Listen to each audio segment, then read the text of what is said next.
Welcome back to part 6 of the N-scale switching layout build.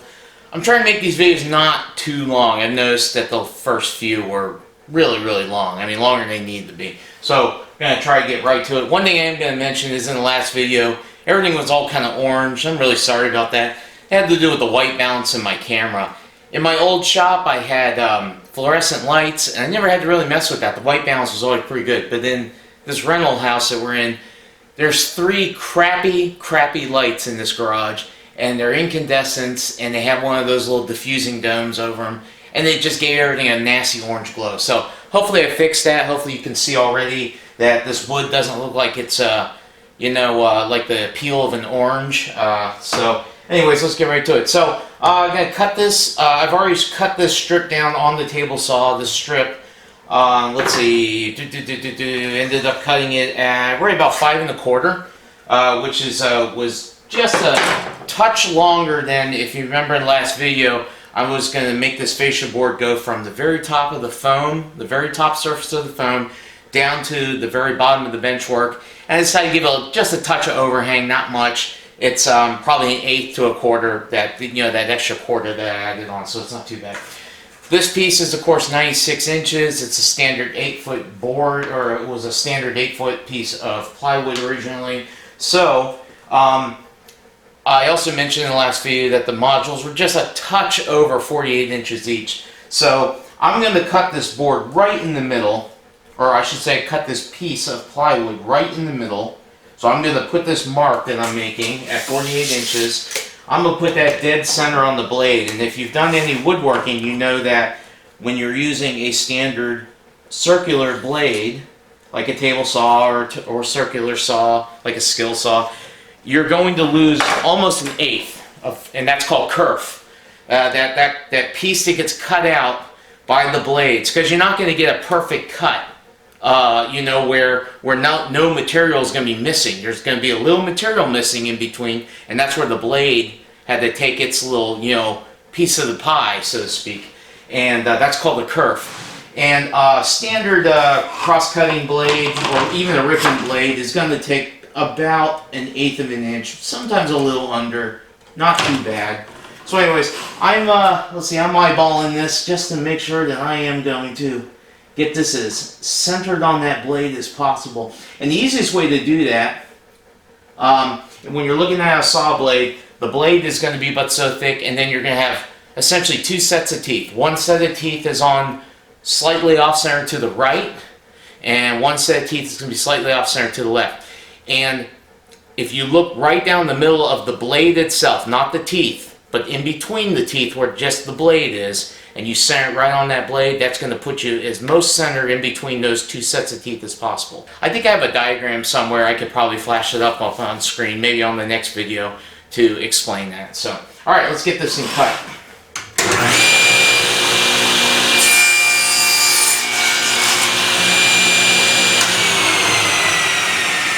Okay. There we have 2 pieces of thin plywood. This was it's a little over an 1/8. I think they actually call it an 1/8, but it's just a touch over. And that's a funny thing about wood when you buy it in standard dimensions. Sometimes it's a little under, and sometimes it's a little over. It all depends on what it is. Plywood tends to be pretty close, and this stuff's pretty close. So let's go upstairs and glue these things on. Okay, we're back upstairs, and we're going to glue these on. So really, there's only a couple things we need. We need, obviously, our cut pieces of fascia board. We need some good glue. I'm going to use Type Bond 2 again. Some good clamps. These are just little simple bar clamps. I've got 8 of them up here. I think 4 per is going to be plenty. And then I've got these extra pieces of plywood. And what these are going to be used for is they're going to be what's called clamping cauls. That's a common woodworking term.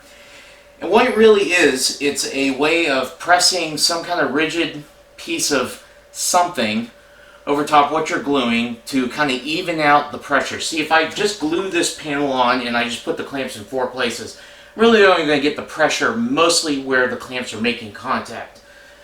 By putting a piece of plywood or something like this, hardwood, whatever, across, and then clamping on that, that's going to help spread the pressure out more across this whole piece.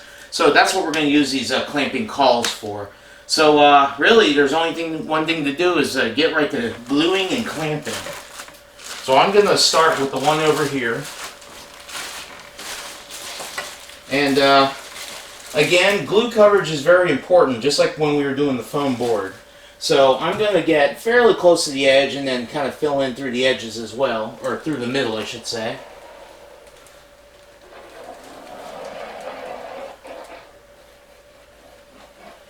And it doesn't have to be a heavy amount of glue, just simply because this is not a structural thing, it's more of a visual thing.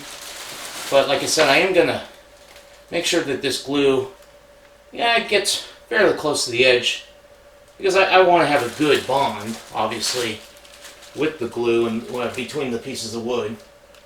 And I don't want it peeling up on me. Okay, that should be enough. And I want to make sure I put the right side. Okay. Now, what I want to do is make sure that this is obviously very, very even with the top, flush with the top. And then also want to make sure that it is very close to perfect with the seam between the two modules. So I'm just kind of doing this by feel here and make sure that this is not proud. I don't want this to be proud of the top of the foam surface. That feels pretty good right where it's at right there. Okay. And we can't forget our clamping cauls. So I'm going to just lay these out like this. And I'll start this end. And because I've got this also is going to prevent damaging this fascia board. It's not going to crush it. It's not going to leave a mark, which is also nice for aesthetics. Trying to, keep that looking nice as well. And actually, I think that's shifting on me a little bit. So let me loosen that up. Like I said, I want it pretty, as close to flush as possible. There we go. Alright, now I'm going to lock that down. And this one's real good over here. So we'll go ahead and get one here. And I was just checking here. I actually ended up with about an 1/8 of an inch of overhang on the bottom, which again is really not going to be noticed unless you were actually up underneath the module looking at it. So I think that's pretty good. Okay, let's do the other one.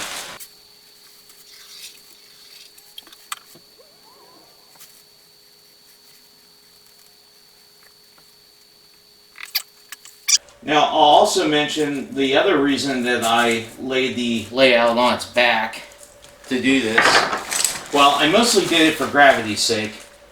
Not having to fight the glue dripping down was a big plus, a big positive. But also, not having to fight holding these in place while I'm trying to get the clamps in. By letting gravity help me out with that as well. Just holding everything just in place. So, it's not going to slip off as I'm trying to get everything in place. Now, here, really crucially, in between here, I want to make sure these two are perfect. And not only are they perfectly flush with each other, but it's flush with the top of the foam as well. So that is exactly what I was looking for. Alright, now, add our clamping caul here. And I'll just say, when it comes to the woodworking aspect of all this, a table saw really is the best way to make these kinds of cuts. They're long, and there's a lot of chance for error. If you have some kind of error, the error will be magnified as you're making the cut. So you may find that even with the most accurate table saw, it may not be exactly right. And I bring that up because my shop's not perfect, neither are my tools. I found ways around little, itty bitty things. A good example here is this is flush at the top here between these two fascia boards, but down here, this one on this end is just slightly wider. The board is just maybe a 16th, maybe a 32nd wider, and that has a lot of things to do with how accurate was my rip fence when I was running it through the table saw, how tightly was I holding it to the rip fence when I was doing it. those are all things that come into play for a long cut like this. And this is really flexible. It was really, you know, kind of wonky trying to run it through the table saw. So that's the other thing to keep in mind when you're doing that. So that's just a couple of woodworking tips if you're looking to build all this yourself, and you want to make it as accurate as possible, obviously. Okay, that's pretty much it. Once these are dry, I may choose to cut end pieces and add those on after the fact. I don't know if I'll do that or not. Maybe this end, because that's the end. The camera is situated in the door. As you're coming in the room, it might be nice to have a piece there to just kind of dress it up. If I bother to do that end, I'll probably do the other end. What's two more little pieces? I actually have 2 strips of this that I cut, just in case I screwed one up. It's Murphy's Law. It's always good to have a second piece so you can just, you know, cut it again and just, you know, go right back to what you were doing. So anyways, this looks pretty good. Gonna let this dry, and in the next video we'll talk about starting to prep the surface of the foam. For starters, I'm going to paint it with like a dark brown, kind of a soil, dark brown dirt color as a starter, and then we'll be getting really close to start laying cork and track. So looking forward to that. We'll see you in the next video.